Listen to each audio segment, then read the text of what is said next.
Please remember this and ground it in your heart. Neither a top-rated philosopher or scientist from ancient times up until modern times has never been a denier of God. And we will look into these in greater details in our future episodes. All these top-rated philosophers, scientists always believed in God and religion. The people who have denied God have always been of middle average stage people or even lower level people intellectually in philosophers or scientists. Assalamu alaikum wa rahmatullahi wa barakatuh. Welcome to Divine Seekers, where we explore the profound questions of faith and spirituality. I am Syed Najm Qadri on a journey of seeking truth and finding God. Alhamdulillah, we are today starting a new series where we will delve into compelling evidence that supports the existence of God and the profound need for religion in our lives. We will explore diverse perspectives from ancient philosophies to modern thought to understand the profound impact of faith on humanity. Today's topic is the need of religion and the existence of God, language, and literature. So, what is the need of this topic at current times? Why do we need to talk about religion? Before we delve into the evidences that I'll bring in, let's understand the importance of this topic in today's world. What are we facing with? What are we have been living with? The concept of materialism, the focus on material possessions and physical comforts can have a significant impact on our internal spirit. We are living with materialism, which dominates our society, subtly eroding our spiritual connection. This series aims to counter this trend and provide a strong foundation for your faith. For example, imagine living in cold conditions like minus 30 degrees Celsius in Northern Hemisphere in European countries.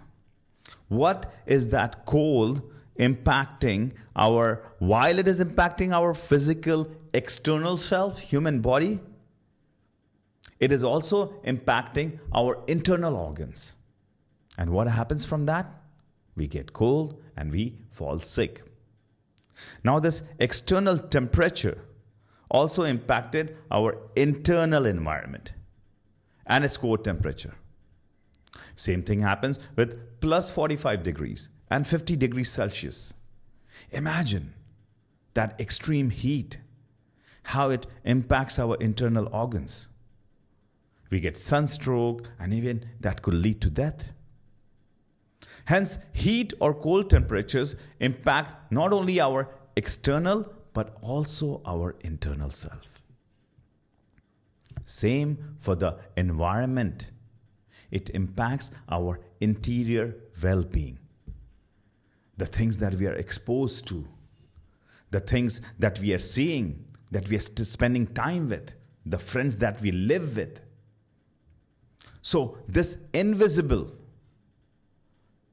phenomena that is surrounding ourselves has impacted our spiritual well-being. Same for the bacteria in there that impacts the humans, causing illnesses. Same as this bacteria makes us sick internally, in this way the bacteria of materialism affects the health of our spirit and our iman. Hence, to preserve our iman, we have to protect the environment of our kid, of ourselves, of our people. And this is, for the kid, responsibility of the parents. If that environment is not available in our schools, then we should provide that Islamic mahal at home. Unfortunately, that environment is not available at home. And what is the result of all of this? Ultimate result is that atheism has been brewing in our society day and night. we question authority, we question religion, we question book, all because we have now been infested from the time we get out of our childhood days to the school, and then that's it. It's just compounded. So what's the medicine for this materialism? Let's look at that quickly. The Quran beautifully addresses in Surah Ar-Ra'd, ayat number 28, A'udhu billahi minash shaitanir rajim, Bismillahir Rahmanir Rahim. Indeed, in the remembrance of Allah, do hearts find peace. This verse highlights the profound impact of connecting with God on our inner tranquility, on our inner selves. Remembrance of God. When that remembrance has been taken away, and day in, day out, morning, evening, we are just with dunya, hubbe dunya, and the love of the world and the materialism, of course, that leads to an inner shakenness, inner disturbance. So this ayat suggests that by focusing on the divine and reflecting on one's relationship with God, individuals can experience a sense of inner calm and contentment. Now that we have built the foundation of our discussion today, let's move on to the second segment of our podcast. The need of religion and the existence of God with evidence from language and literature. This is our first line of evidence. Let's explore how language itself provides a powerful testament to the existence of God. The concept of accepted truths. Many things we accept as truth are not based on logic, but on shared understanding and societal acceptance. Language itself is a prime example. We accept grammatical rules without constant logical justification. Similarly, religious beliefs passed down through generations have become foundational truths for many. Just as we accept the rules of grammar, we can accept the core tenets of faith as a foundation for our understanding of the world. If you look at languages of the world, as I already mentioned, similarly, there are hundreds and thousands of things in our daily life. If we make rules, then it should be standard for all. If we are following through certain accepted truths for languages, we should do that same thing with religion. We will look in our daily lives, are we accepting without logical evidence? If we are accepting it, then why did we accept it? This is a basic understanding and approach in our current episode. So in language, let's look at vocabulary and grammar. Stock of words are called vocabulary. Even if you memorize all the stock of words, you cannot still construct a meaningful sentence. You need grammar for that. For example, this is a book, this is a watch, or this is a bed. One person challenges and he says that I will not call this thing a book. I will call it a bed. He challenges this calling of things or naming of things. He will challenge that why is this thing called as such? What is the logical evidence? A book is called a book and not a clock or a bed. What is your evidence about this? You will say, since our birth, we have been taught that these are called as such. Your teachers, parents, all will surrender when you ask them about it. Everyone will say that we have been hearing about it and no one has challenged it up until today. So logic accepts as evidence the following, which comes from comes from linguistic science. These words then began trending, and these words were accepted by the creator of languages. So all the languages in the world since its inception has been accepted in the society, not due to some logical proof, but through transmission going about thousands of years. Now we come to an understanding that the words that were spoken like this, written in books, has been accepted by logic as proof. That has now become the foundation. Same thing if we look at alphabets in languages, how it came to be. Now alphabets come together to form words. And all this approach is trending and transmitted through thousands of years, through generations, and it doesn't have a logical proof. Even the language that I'm speaking right now, you are hearing right now. So from this, we conclude that even with religion as such, over the generations and over many, many civilizations, people and their logic has accepted is as the core beliefs in their lives and never challenged it.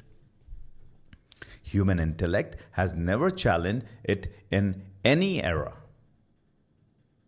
Now the question is that, what is the need of logic then? Yes. And this is a very important question. What is the need of logic? Where do we start logically comparing something? So some things are basic established truths. They are the foundations.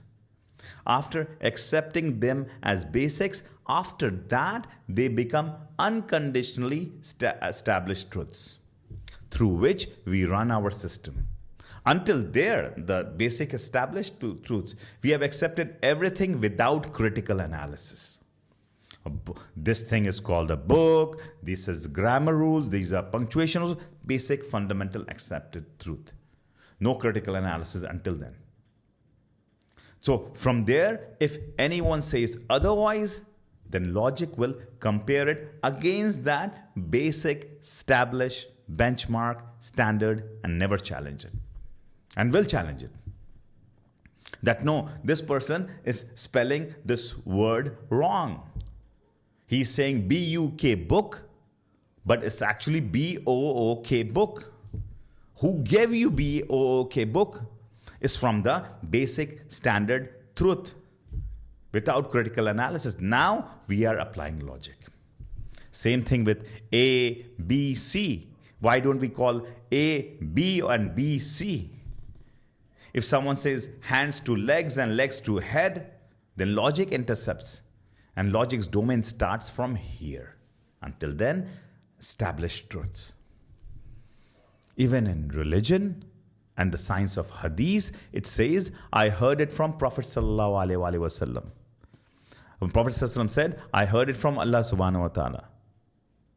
So here, things are being referred to hearing, basic established truths. Then Prophet sallallahu alaihi wasallam shows miracles. And this evidence is surrendered by logic and science. How? This is called kharq-e adat. Same applies for rules of grammar, prepositions, conjunctions, and punctuations. All of this rule were devised and designed in the linguistic science. And there is no intervention of logic here. It is solely accepted for thousands of years. Now that we have looked at language, let's look at now need of God from the disciplines and order in our daily lives, in societies. Now, beyond language, we found evidences of God's existence inherent in our societies, in the societal order, discipline, civic societies. We observe the rules and regulations that govern our societies. In schools, workplaces, traffic systems, and even our personal conduct. So, if you look at these rules, often taken for granted, reflect an innate understanding of order and morality. They point towards a higher source, a divine intelligence that instilled these values within us. So, where did this sense of morality originate from? Where do these moral values come from? Why do we inherently understand the difference between right and wrong? These are questions that point towards a divine source, a creator who instilled these values within humanity through his prophets and messengers, through his divine book. And then when the guidance was received and when the society was on the right path, again the decay will happen when the messengers go away, natural phenomenon. Again, Allah subhanahu wa ta'ala will send his messenger. If you look at different norms in societies, culture and spiritual values exist.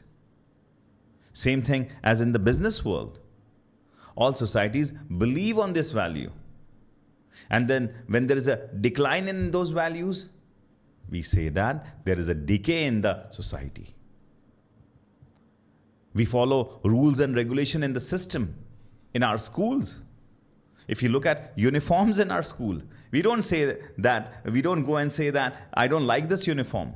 I don't want to follow it for my kid. Even if we raise a question, the school management will say that this is our discipline. So our evidence today is on discipline. When there's discipline, we don't challenge that. Whatever is given by school is an institutional discipline. Same in offices. We have time management. There are certain times you can go in, start time, and then you can leave. If you come in late, you've broken the rule. In a lot of offices, you can be penalized. So, these time management are also mentioned in Quran Majid. In chapter number 4, ayat number 103. Allah subhanahu wa ta'ala says, Auzubillahi minash shaitanir rajeem. So, when you have completed the prayer, continue to remember Allah standing, sitting, and lying on your sides. And when you feel secure, observe complete prayers. Indeed, prayer is an obligation upon the believers at fixed times.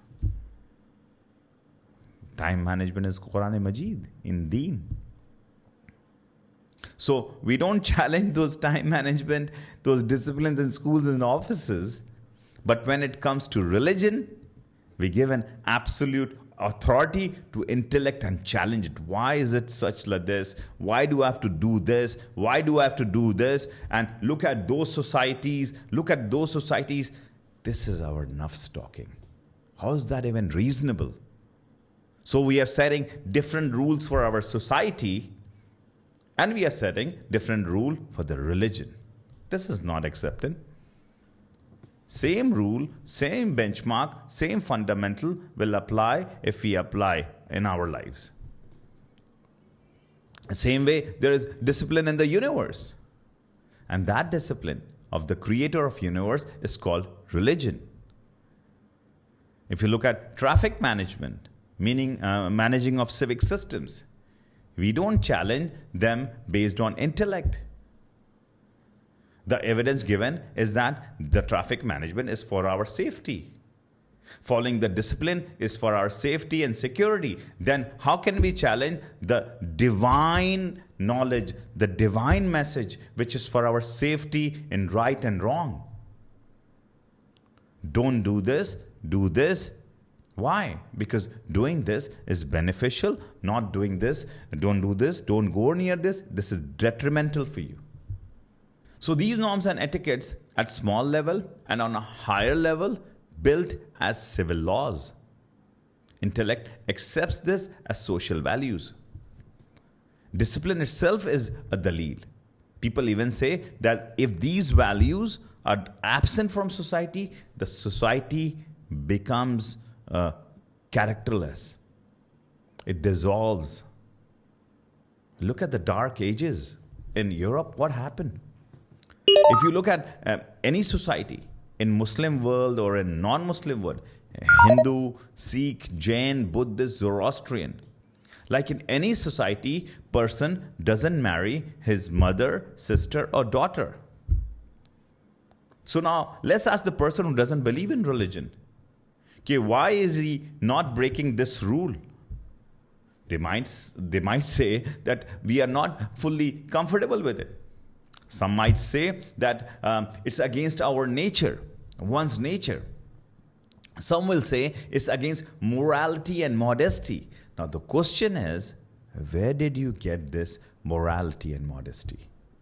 Some will say it's against our honor. Again, the question is same. Where did you get this honor from? This differentiation is not present in animals because humans has that intellect and morality. What is the history of this thinking? What is the history of this morality? Messengers and prophets were sent to humans to guide. This is the answer. Messengers brought divine guidance. Those divine guidance were the proof of doing right or wrong. It was the guidance to stay on this path or that path. Why is he not marrying the person who doesn't believe in religion, his mother, sister, or otherwise?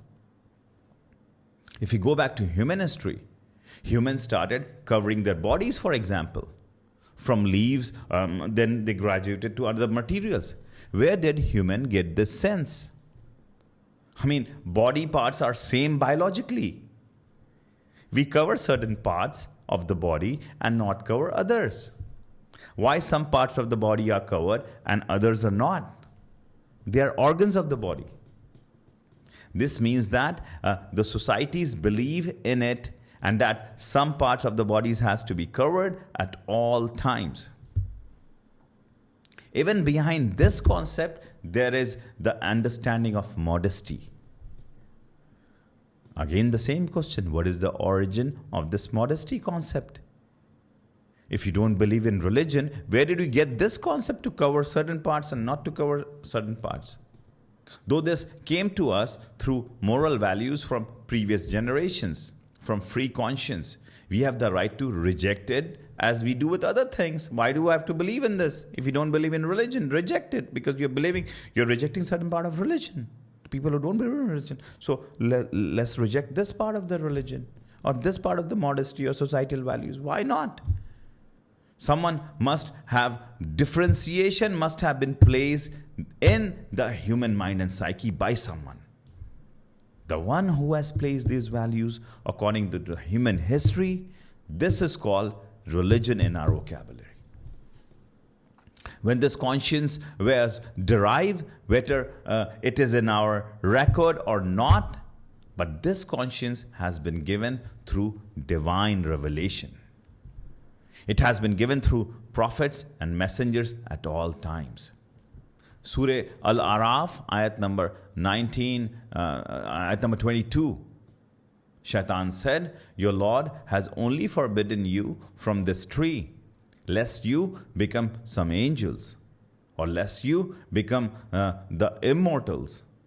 He swore to both of them, saying, I am indeed your well-wisher. So he led them on by deception. So when they tasted from the tree, their private parts were exposed to them. And they both began to cover themselves with the leaves of the garden. So here is the modesty coming into the human instinct. Concept of modesty being given through Adam and Eve, through prophets and messengers. Concepts were given in the conversations and teaching of those people. Came through divine revelation. They used to practice it, enforce it, and propagate this concept. The entire society has accepted this over the course of time then and never challenged this. Those who challenges it, he's not regarded as good even in secular societies. You look at them. Goodness and evil is prevalent in societies apart from religion also. So these are two different acts. It must have entered human life at some stage in human history. And this is consistent in all religions, be it Christianity, Judaism, Hinduism. whether they call it ultimate reality or Brahma or Krishna or Rama or divine. It has entered through that divine revelation. At one point, all of them go towards one origin source. Every society where there is values, these goodness have reached through their books and prophets or messengers, which entered their intellect and their daily lives and societies. Without accepting and practicing these values, a human life, the way he lives, he behaves, is not considered a value-based society. They are not considered to be good. They are considered to be bad. The messengers and prophets propagated these through the inspiration from God, guidance from God, and it reached people. They explain people the difference between good and evil.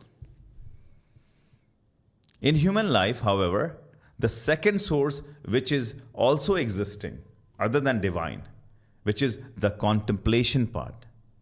There were people who were contemplating in history. Those were called philosophers of human development.